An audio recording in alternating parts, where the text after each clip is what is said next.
తన కెరియర్లో ఇది 3వ సినిమా మాత్రమే. కానీ ఆ 3వ సినిమాతోనే ఇండియన్ సినిమాని ఇంకో మెట్టు పైకెక్కించాడు ఈ movie writer cum director Nag Ashwin. చాలా పెద్ద స్టేట్మెంటే ఇచ్చేసాను కదా, పర్లేదండి, నేను ఈ మాట మీదే ఉంటా. ఈ మూవీ చూశాక మీరు కూడా నా మాటే కరెక్ట్ అని ఒప్పుకుంటారు. ఏం సందేహం లేదండి, కల్కి 2898 AD is a mind blowing movie. అంత గొప్పగా ఈ మూవీలో ఏముందన్న విషయాల గురించి మాట్లాడుకుందాం. అండ్ దానితో పాటు ఎంత గొప్ప సినిమా అయినా ప్రతి మూవీలోనూ కొన్ని లోపాలు ఉండడం సహజమే కదా, వాటి గురించి కూడా మాట్లాడుకుందాం వితౌట్ ఎనీ స్పాయిలర్స్. పాజిటివ్స్ విషయానికి వస్తే నాగ్ అశ్విన్ అండ్ ప్రభాస్, ముందుగా వీళ్ళిద్దరికీ హ్యాట్స్ ఆఫ్ అండ్ కంగ్రాచులేషన్స్ చెప్పాలి. ఇండియన్ కల్చర్ని ఫ్యూచరిస్టిక్ సైన్స్ ఫిక్షన్ ఎలిమెంట్స్తో ముడిపెడుతూ ఒక సినిమా తీయడం అంటే అదంత సులభమైన విషయం కాదు. ఎందుకంటే ఈ 2 ఎలిమెంట్స్ కూడా ఒకదానితో మరొకటి ఏమాత్రం పొంతనలేనివి కావడం వల్ల ఇలాంటి ఫ్యూజన్స్ ట్రై చేసినప్పుడు ఏదో ఒక ఎలిమెంట్ మరొక ఎలిమెంట్ని డామినేట్ చేసే అవకాశం ఎక్కువగా ఉంటుంది. ఆ పొరపాటు జరగకుండా ఈ రెండిటి మధ్య రైట్ బ్యాలెన్స్ని మెయింటైన్ చేస్తూ హాలీవుడ్ మూవీస్ నుంచి ఇన్స్పిరేషన్ పొందుతూనే ఇండియన్ మూవీస్కి ఉన్న క్వాలిటీస్ని ఎక్కడ ఇగ్నోర్ చేయకుండా ఒక మంచి కథను రాసుకొని దాన్ని ఒక విజువల్ వండర్గా మలిచి మనకు అందించారు నాగ్ అశ్విన్. ఇక ప్రభాస్ గారి విషయానికి వస్తే, ఫస్ట్ ఆఫ్ ఆల్ ఆయన ఈ సినిమాని యాక్సెప్ట్ చేసినందుకు అండ్ స్క్రిప్ట్ని పాడు చేసే పనులు చేయకుండా సినిమా మీద నమ్మకం ఉంచి పనిచేసినందుకు ఆయన అభినందించాల్సిందే. ఈ మూవీలో అమితాబ్ బచ్చన్ అండ్ కమల్ హాసన్ లాంటి దిగ్గజాలు ఉన్నప్పటికీ ఈ మూవీ మార్కెట్ అయ్యేది, మూవీ మీద ఎక్కువ బడ్జెట్ని పెట్టే నమ్మకాన్ని ఇచ్చేది ప్రభాస్కి ప్రెజెంట్ ఉన్న మార్కెట్టే. ఈ రేంజ్ స్టార్డమ్ అండ్ మార్కెట్ ఉన్న వాళ్ళలో చాలామంది యాక్టర్స్ వాళ్ళే టర్మ్స్ని డిక్టేట్ చేస్తూ ఉంటారు. స్క్రిప్ట్కు లోబడి కాకుండా వాళ్ళ ఈగోని సాటిస్ఫై చేసే రోల్స్కే ఎక్కువ ఇంపార్టెన్స్ని ఇస్తుంటారు. ఇందువల్ల వాళ్ళ ఈగో సాటిస్ఫై అవుతుంది, కానీ సినిమా మాత్రం చెడిపోతూ ఉంటుంది. వీళ్ళకి కొత్త కథలు ఒప్పుకునే ధైర్యం ఉండదు. అండ్ ఇలాంటి వాళ్ళ వల్లే మన సినిమాలు ఒక స్థాయికి మించి ఎదగో కూడా. అలాంటి యాక్టర్స్లా కాకుండా ఒక అంబిషియస్ ప్రాజెక్ట్ తన దగ్గరికి వచ్చినప్పుడు పర్సనల్ ఈగోల్ని పక్కన పెట్టి డైరెక్టర్ యొక్క విజన్ని నమ్మి సినిమాలు చేసే అతి కొద్ది మంది ఇండియన్ యాక్టర్స్లో మన ప్రభాస్ ఒకరు. ఈ మూవీలో ఆయన చేసిన భైరవ్ అనే క్యారెక్టర్కి సెల్ఫిష్ మోటోనే ఎక్కువగా ఉంటుంది. సో ఆబ్వియస్లీ తన క్యారెక్టర్ చాలా మటుకు నెగిటివ్ షేడ్స్తోనే కనిపిస్తూ ఉంటుంది. నేనేంటి నెగిటివ్ షేడ్స్ ఉన్న క్యారెక్టర్ చేయడం ఏంటి అని ప్రభాస్ గారు అనుకొని ఉంటే ఈ మూవీ రిజల్ట్ అండ్ నా రివ్యూ వేరే విధంగా ఉండుండేది. ఇదంతా విని తన క్యారెక్టర్ ఎలా ఉంటుందని కంగారు పడకండి. నిడివి కొంచెం తక్కువగానే ఉన్నట్టు అనిపించినా కూడా ఉన్నంతసేపు తన హ్యూమర్తో మనల్ని ఎంటర్టైన్ చేస్తారు. అండ్ క్లైమాక్స్కి వచ్చేసరికి ఓ రేంజ్ హైప్ అండ్ ఎలివేషన్స్తో ఆడియన్స్కి ఎస్పెషల్లీ తన ఫ్యాన్స్కి మంచి కిక్కినిస్తారు. అయితే ఆ హైప్ మీరు ఊహించినట్టు ఉండదు. మీరు ఊహించిన దానికంటే ఎక్కువగానే మిమ్మల్ని సాటిస్ఫై చేసే సర్ప్రైజ్ ఉంది తన క్యారెక్టర్లో. ఇక అమితాబ్ బచ్చన్ గారి విషయానికి వస్తే అశ్వత్థామ్గా ఆయన తప్ప ఇంకెవరిని ఊహించుకోలేనంత బాగా సరిపోయారు ఆయన పాత్రకి. ఇక కమల్ హాసన్ గారు ఉండేది కొద్దిసేపు అయినా ఆయన ఆరాని మాత్రం మూవీ చూస్తున్నంతసేపు మనం ఫీల్ అవుతూనే ఉంటాం.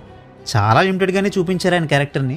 సో చూడాలి మరి ఆ క్యారెక్టర్ యొక్క ఆరిజిన్ అండ్ ఎండింగ్ని ఏ విధంగా చూపించబోతున్నారు అని. ఇక దీపికా పడుకోన్ గారి విషయానికి వస్తే ఆమెకి చాలా మంచి రోలే ఇచ్చారు అండ్ ఆమె యాక్టింగ్ కూడా చాలా బాగుంది. నాలాగే చాలామంది ట్రైలర్లో ఆవిడ డబ్బింగ్ విని డిసప్పాయింట్ అయి ఉంటారు. మంచి విషయం ఏంటంటే మూవీలో ఆవిడ డబ్బింగ్ చెప్పుకోలేదు, వేరే డబ్బింగ్ ఆర్టిస్ట్ చేత తనకి డబ్బింగ్ చెప్పించారు అండ్ ఆ వాయిస్ తనకి చాలా బాగా సెట్ అయింది. ఇక రిమైనింగ్ యాక్టర్స్లో యానాబెన్, రాజేంద్ర ప్రసాద్ అండ్ శోభనా గారులకి మంచి రోల్సే దొరికాయి. రిమైనింగ్ యాక్టర్స్లో కొంతమంది బాగా పర్ఫామ్ చేశారు, కొంతమంది పర్వాలేదు అనిపించారు. Coming to technical aspects, Santhosh Narayan compose చేసిన సాంగ్ సోసోగా అనిపించినా తన బ్యాక్గ్రౌండ్ స్కోర్ మాత్రం వేరే లెవెల్లో ఉంది అండ్ మూవీలో చాలా సీన్స్ యొక్క ఇంపాక్ట్ని మరింత పెంచింది. ఇక జార్జెస్ టోజిల్కోవిచ్, ప్రొనౌన్సియేషన్ తప్పైతే సారీ, తను చేసిన సినిమాటోగ్రఫీ కూడా చాలా బాగుంది. ఒక డ్రైల్యాండ్గా కనిపించే వారణాసికి, రహస్య స్థావరంలో ఉండే శంబాలాకి, కాంప్లెక్స్లో ఉండే ఎన్విరాన్మెంట్కి ఉన్న డిఫరెన్స్ని చాలా బాగా చూపించారు ఆయన. ఇక విఎఫ్ఎక్స్ అక్కడక్కడ కాస్త తేడా కొట్టినట్టుగా అనిపించిన ఓవరాల్గా చూసుకుంటే మాత్రం చాలా చాలా బాగుంది. బహుశా హాలీవుడ్ మూవీస్లో తప్ప ఇలాంటి విజువల్స్ని మన ఇండియన్ మూవీస్లో అయితే ఇప్పటివరకు మనం చూసుండం. ఇక ఈ మూవీలోని నెగిటివ్ పాయింట్స్ గురించి చెప్పాలంటే, ఈ మూవీ ఫస్ట్ హాఫ్ మొత్తాన్ని క్యారెక్టర్స్ని ఎస్టాబ్లిష్ చేయడానికే కేటాయించడం వల్ల అక్కడక్కడ మూవీ కొంచెం బోరింగ్గా అనిపిస్తుంది. ఎస్పెషల్లీ దిశా పటాని అండ్ ప్రభాస్ మధ్య ఉండే సీన్స్. మూవీలో ఆ పోర్షన్కి ఇంపార్టెన్స్ ఉంది, బట్ ఆ పోర్షన్ని ఇంకొంచెం బెటర్గా తీసుంటే బాగుండు అనిపించింది. ఇక ఈ మూవీలో కొంతమంది ఆర్టిస్టులకి చెప్పించిన డబ్బింగ్ వింటుంటే ఏదో హాలీవుడ్ నుంచి తెలుగులో డబ్ అయిన మూవీ చూస్తున్న ఫీలింగ్ కలిగింది. దానికి నేను ఊహించిన కారణం ఏంటంటే, భూమి మొత్తం మీద అన్ని దేశాలు నాశనం అయిపోయి ఒక్క కాశీనగరం మాత్రమే మిగిలిన క్రమంలో మిగతా దేశాల వాళ్ళు కూడా కాశీకి వచ్చి జీవిస్తుంటారు కదా. సో వాళ్ళ స్లాంగ్కి ఇండియన్స్కి ఉన్న స్లాంగ్కి డిఫరెన్స్ని చూపిద్దామన్న క్రమంలో అక్కడక్కడ కొంచెం బ్రోకెన్ తెలుగు వాడారేమో అనుకుంటున్నా.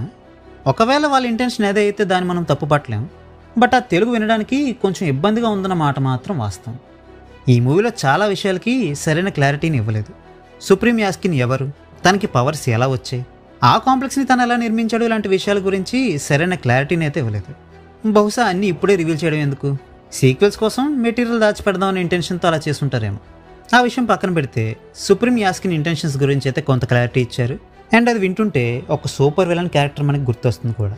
అంతకు మించి ఆ యాస్కిన్ క్యారెక్టర్ గురించి కానీ క్లారిటీ ఇవ్వని రిమైనింగ్ ఆస్పెక్ట్స్ గురించి కానీ తెలుసుకోవాలనుకుంటే మాత్రం మనం ఇంకొంతకాలం వెయిట్ చేయాల్సిందే. సో ఫైనల్లీ ఈ మూవీని నేను మీకు రికమెండ్ చేస్తానా అంటే, సెకండ్ థాట్స్ ఏమీ పెట్టుకోకుండా ఒక హాలీవుడ్ లెవెల్ మూవీని మనం చూడబోతున్నాం అనే మైండ్ సెట్తో ఈ మూవీని చూడండి. ఖచ్చితంగా ఈ మూవీ మీకు నచ్చుతుంది. మంచి స్క్రీన్ అండ్ సౌండ్ ఉన్న థియేటర్స్లో ఈ మూవీని చూడండి, సో దట్ ఆ సినిమాటిక్ ఎక్స్పీరియన్స్లో మీరు కంప్లీట్గా ఇమర్స్ అవ్వగలుగుతారు. So well, that's a wrap on this video. ఈ వీడియో మీకు నచ్చితే వీడియోని లైక్ చేయండి, షేర్ చేయండి, మీ ఒపీనియన్స్ని కామెంట్స్ ద్వారా మాతో షేర్ చేసుకోండి. మరిన్ని మూవీ రివ్యూస్ కోసం ఛానల్కి సబ్స్క్రైబ్ చేసుకోండి. We will meet you next video. Thanks for watching.